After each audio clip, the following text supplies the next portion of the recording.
Olá, queridos estudantes. Aqui quem fala é o professor Jabes e nesta aula nós iremos falar sobre a formação da Roma Antiga ou da sociedade romana. Quando nós falamos sobre a formação da Roma Antiga, primeiramente nós temos que falar sobre a fundação lendária, que teria ocorrido por volta de 753 a.C., que é o bítron, né, de Rômulo e Remo. Para além da formação lendária, né, pelo mito de criação da Roma Antiga, vamos falar aquilo que a arqueologia e a história já produziu em termos de informações, de descobertas acerca da formação da Roma Antiga.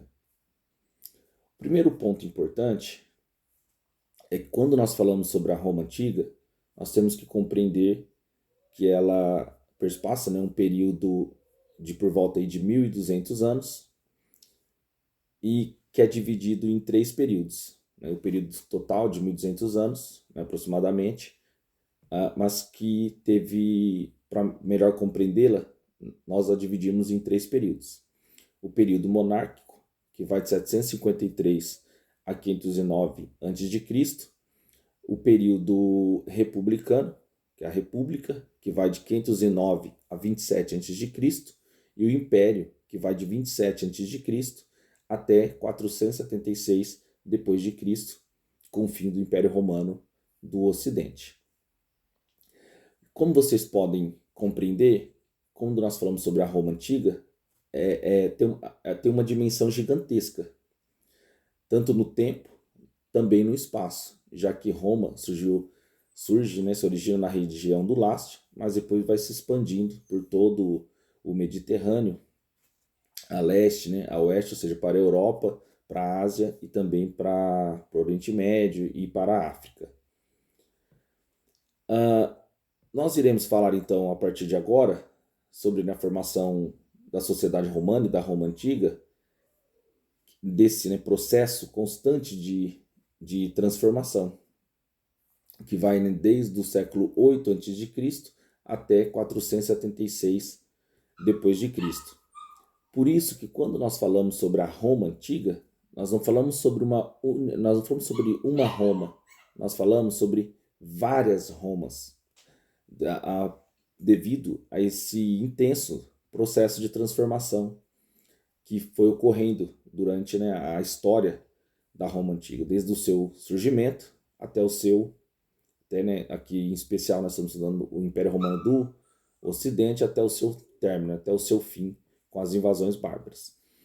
Então, temos sempre que ter em mente isso, dessa grande extensão, tanto no tempo quanto no espaço da sociedade romana, e que a Roma Antiga não foi uma entidade fixa e imutável, vai sofrer várias transformações, tanto é por isso que nós periodizamos, né, fazemos essa divisão em período monárquico. Roma foi uma monarquia, depois se tornou uma república e por fim se tornou um império. E dentro dessas três divisões, são formas, né, de organização política da Roma Antiga, tem um conjunto enorme de outras transformações que foram ocorrendo na Roma Antiga. E para além disso, também existem as distinções regionais, como Roma vai ser um império, né, que vai pegar todo o Mediterrâneo, o norte da África, né, o sul da Europa, indo para toda a Europa Ocidental, indo em direção e também, né, indo em direção à Ásia, e sem contar, né, um conjunto de ilhas e assim por diante. Roma também terá suas diferenças regionais. Então, o mais longevo, né, o mais longínquo no tempo que nós podemos viajar para compreender a origem mais remota da sociedade romana. Então, Roma, né, surgiu por volta do primeiro milênio, então ali antes de Cristo, como um núcleo regional da organização da urbe romana. Então era um povoamento que ficava numa região que ficou bem no centro da Europa, próximo, né, margeando, né, o rio Tibre, que é a região do Lácio.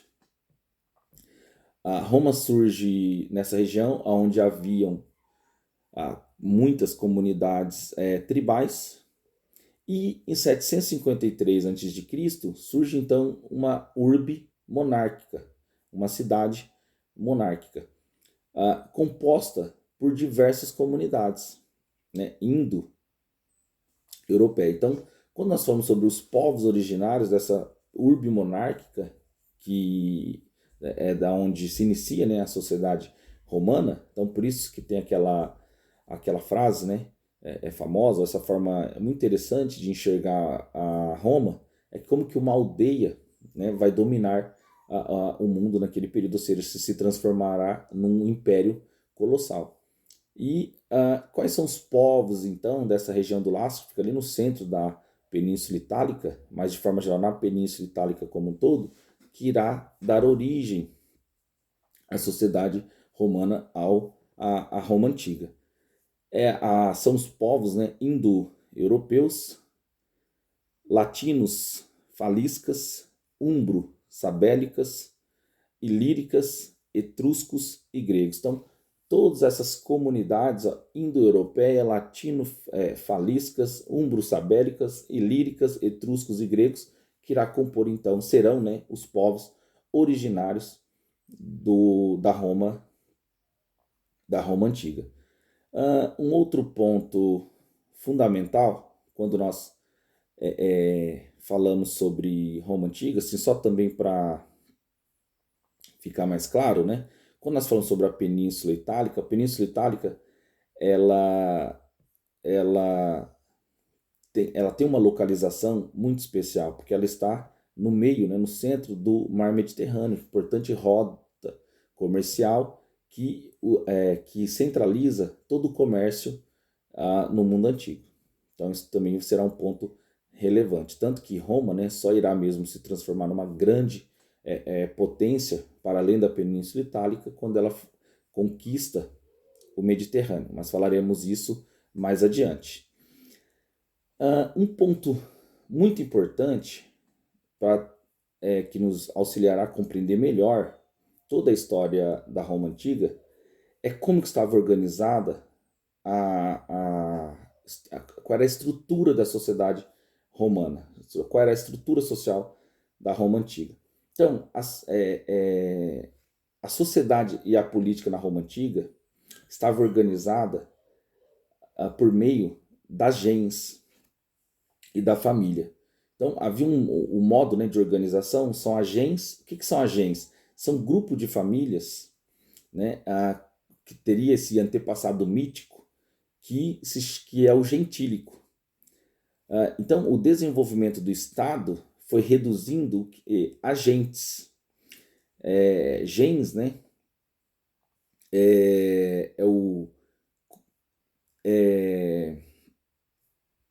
como que nós as gens, elas irão dominar toda a política romana, porque formará, né, as gens formará a pátria potestas, que é o cognome, né, usado após o nome da gens. Então, a primeira forma de organização da política e da Roma Antiga foi por meio da gens. E para antes da gente falar um pouquinho sobre o pátria potestas, que será uma evolução, né, que será substituído, que é o que será usado depois do uso da gens, né, na sociedade romana, qual era a função social, né, da gens? Então, eles tinham as tumbas próprias, tá? Eles celebravam cultos privados, eles eram responsáveis pela organização da defesa do território, eles eram o pater familias. O que é o pater familias? O pater familias, ele monopolizava o direito de governar e ditar as leis. E eles foram, né, são, né, os descendentes dos primeiros senadores. Essa é uma teoria, tá? Da onde, né, teria vindo os patrícios, né, os grandes proprietários de terras na Roma Antiga. Então, e que monopolizava o poder político. Vinha então dessa primeira forma de organização social da Roma Antiga, que era por meio da gens. E dentro dessa teoria, né, dos que os primeiros senadores, né, seriam então os paterfamilias, né, que era essa forma de organização social que era a gens, temos que destacar que Rômulo, né, ao criar a monarquia, ele tornando, né, tornando o seu primeiro rei, teria criado um conselho chamado Senado, formado por 100 paters. E esses paters familias, né, que seriam então os primeiros senadores da Roma Antiga. A evolução da gens, que será essa primeira forma de organização social, né, então, que o chefe familiar, né, o homem romano, dominava a política, inclusive monopolizava não só o poder político, mas também de ditar as leis, fazer os rituais, de celebrar, né, os cultos privados, monopolizava também a religião. Essa primeira forma, então, irá evoluir para a pátria potestas. E o que era o pátria potestas? Ele era o responsável pela administração da propriedade familiar. Era o homem também, o chefe, né, da família. Então percebe-se que Roma, desde a sua origem, ele é organizado em volta de famílias e da figura masculina do homem, que dominava, né, a família e concentrava e se monopolizava todos os poderes, poder político, o poder cultural, né, o poder social. E então o pater potesta, que é que será usado, né, depois do uso dos gens, que são gentílicos, né? Por isso que a Roma surge de uma organização gentílica, né, em volta das famílias e em volta desse pátria potestas, né, ou do paterfamilias, que é o chefe da família, que é um homem romano. Ele era responsável então pela administração da propriedade familiar, do cultivo das terras, das questões jurídicas, da punição, por exemplo, de delitos, né, de membros da família. Eles administravam também como sacerdote o culto, né, aos antepassados e a vida política, que ele compunha então essa aristocracia. Um outro ponto importante, quando nós falamos então sobre a organização da Roma Antiga, então aqui nós falamos sobre a origem, né, da forma, né, de organização gentílica, né, que é o gens, esses grupos de famílias, e essa evolução pátria potesta, que é o chefe da família, né, que é essa figura do homem que concentrava todos os poderes. Né? Agora, o que significa plebeu? A plebe, né, essa palavra plebe, etimologicamente, é uma ideia de massa. Tá? Plebes vem de pletos, que significa multidão. E na Roma Antiga, eles eram os pequenos proprietários das terras menos férteis. E quem eram os clientes? Porque Roma, né, a Roma Antiga era organizada então, em patrícios, plebeus, clientes e escravos. Então, esses eram a plebe, né, os plebeus, essa origem dos plebeus. Qual a origem dos clientes? Os clientes, eles eram camponeses pobres que cultivavam a terra de um patrono em troca de proteção. E, portanto, essa relação era uma relação de dependência e também de obrigações recíprocas. Os clientes, ele compunham a força militar. E eles, dos patrícios, e também os clientes, né? Quanto mais clientes você tivesse, um patrício, quanto mais clientes ele tivesse, isso passou, né, a dar muito prestígio também, poder, né, para o patrício e também muito prestígio social. Haverá na história romana, como nós veremos a seguir, as lutas entre, né, as lutas sociais que serão entre plebeus e patrícios. Agora falaremos um pouquinho então sobre a história, a formação, né, sobre a história da Roma Antiga. Como nós falamos anteriormente, então os etruscos, né, sabinos, gregos, latinos e licures são os povos originários que deram origem ao povo romano. Roma surgiu na Península Itálica, né, próximo ao Rio Tibre, por volta de 1000 anos antes de Cristo. Era uma fortificação. Um ponto importante é que Roma tem um litoral pouco recortado.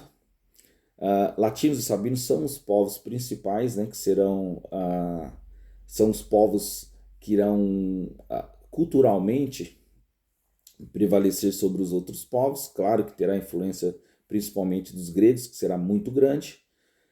Roma é um local estratégico, como eu disse, fica no meio do mar Mediterrâneo, né, que é um ponto de encontro de várias rotas comerciais. Os romanos inicialmente desenvolviam as atividades agropastoris e a região da Península Itálica onde Roma surgiu foi a região do Lácio. Falamos, né, sobre a fundação mitológica, né, o mito de Rômulo e Remo. A fundação, onde está essa lenda, né, dessa formação lendária da Roma antiga? Na obra Eneida de Virgílio. Então são apenas lendas e suposições. Roma é uma sociedade censitária, ou seja, e o censo é por meio da renda. Então quanto mais renda uma pessoa tem tinha, né, na Roma antiga, mais direitos ela possuía. Então Roma socialmente era estruturada entre, né, a pirâmide social da Roma antiga eram os patrícios, os plebeus, os clientes e os escravos. Os patrícios eram os latifundiários, ou seja, não tinham grandes propriedades rurais, né, terras muito férteis. Os plebeus eram homens livres, como disse anteriormente, pequenos proprietários de terras menos férteis. Os clientes eram os agregados dos patrícios e os escravos eram a escravidão, né, era por meio de dívidas e também escravos de guerra.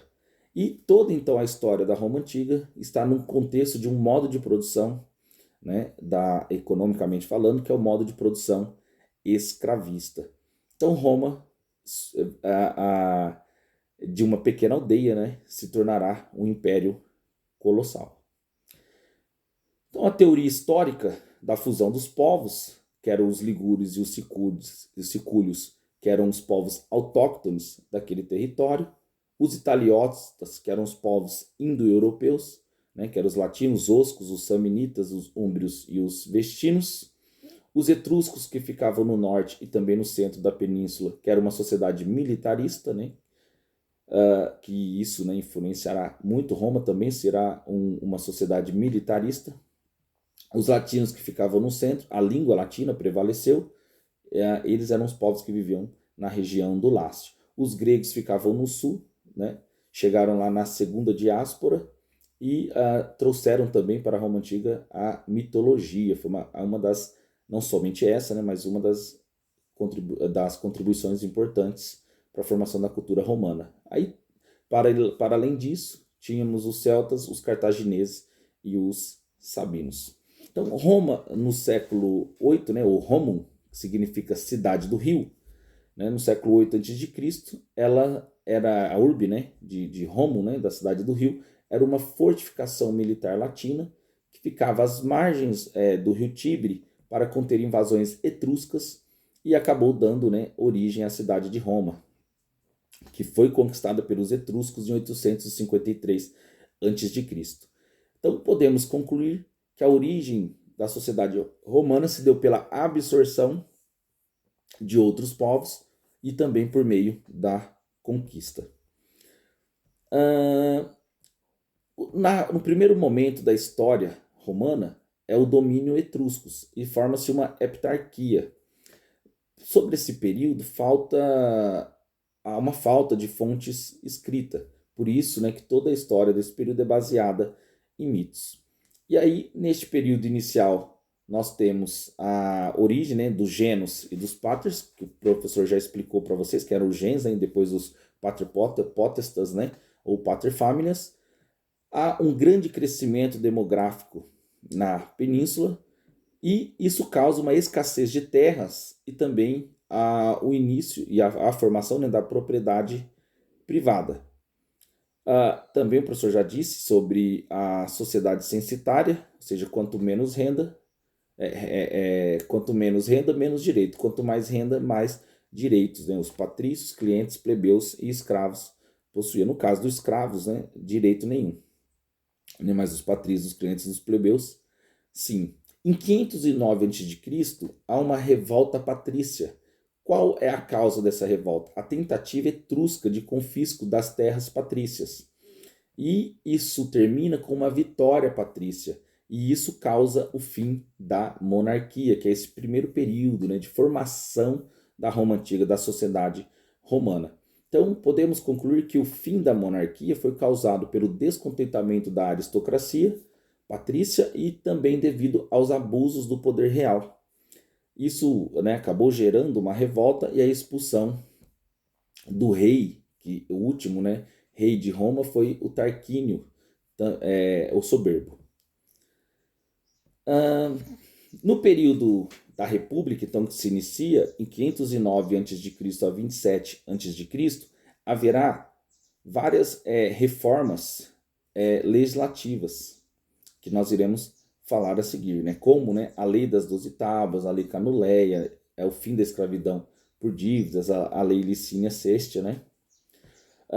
No período da República, que vai de 509 a.C. a 27 a.C., Roma procura, né, equilibrar a justiça, né, e também, né, por fim, as injustiças. Então, um equilíbrio, né? Aquela frase é uma frase muito famosa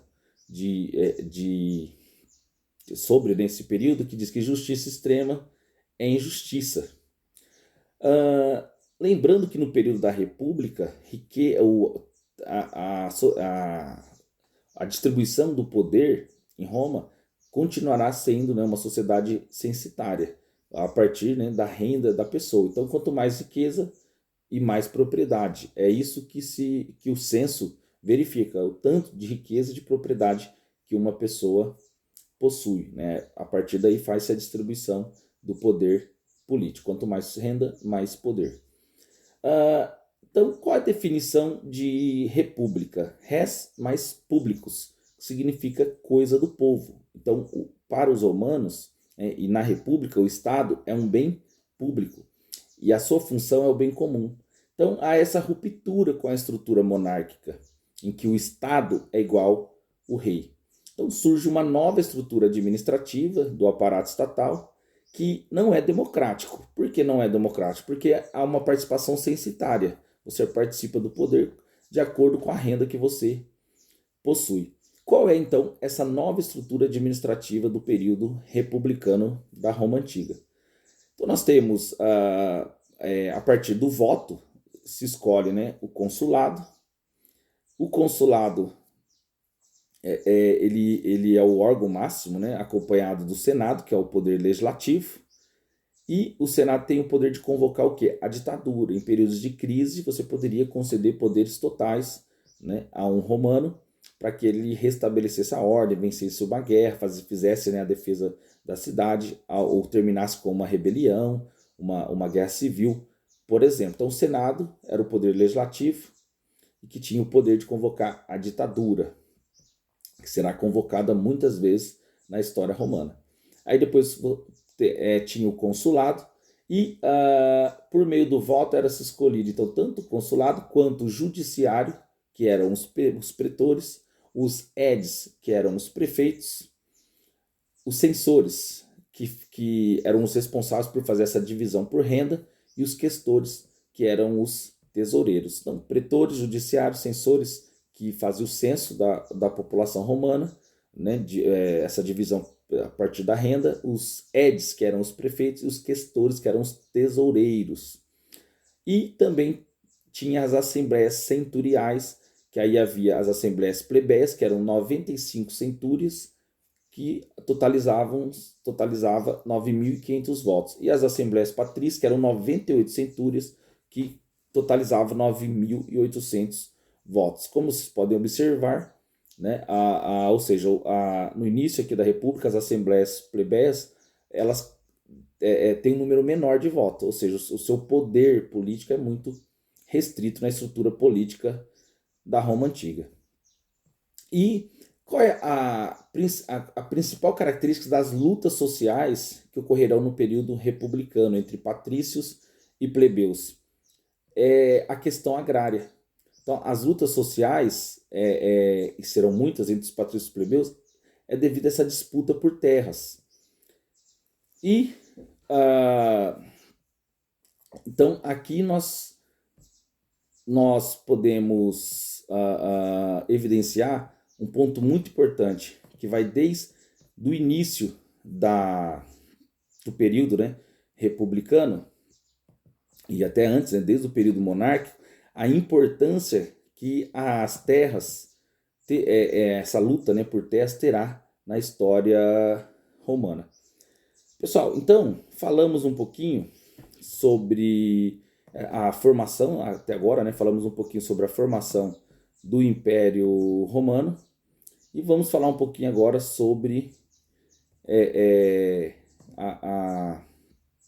outros fatos, né, que foram ocorrendo durante a Roma Antiga que fará com que Roma se torne um império. Vamos falar um pouquinho sobre o período republicano da Roma Antiga.